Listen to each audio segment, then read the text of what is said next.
Magandang araw sa inyong lahat. Ako nga pala si Aisha Mita Pulgo at ang paksa ng ating talumpati ngayon ay tungkol sa alkohol at mga epekto nito sa ating katawan at kalusugan.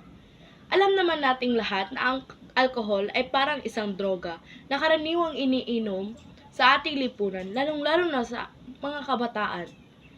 Sa unang inom, maaari niyong maramdaman ang kasiyahan at kaginhawaan.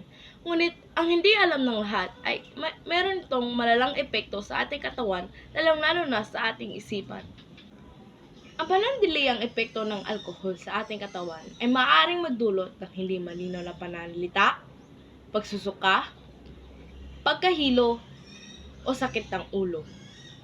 Ang labis na pag-inom ng alkohol ay maaaring magdulot ng alcohol use disorder or alkoholismo.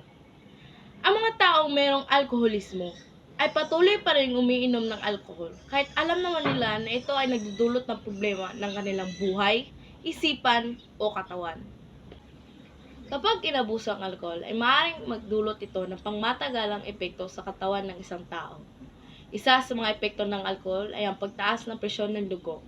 Isa rin sa mga posibleng komplikasyon na nag-uugnay sa paggamit ng alkohol ang stroke. At sobrang dosis ng alkohol ay maaaring magdulot ng pagkalito ng kaisipan, hirap sa paghinga, mabagal na tibok ng puso, at mababang temperatura ng katawan. Ang ating katawan at kalusugan ay isa sa mga pinakamahalagang bagay na dapat nating ingatan at pangalagaan. Huwag nating hayaang masira ito ng alkohol, lalong-lalo na sa mga kabataan na pag-asa ng ating bayan. Maging responsable sa pag-inom at huwag nating hayaan na ito ay maging sanhi ng mga problema sa ating buhay. Salamat po.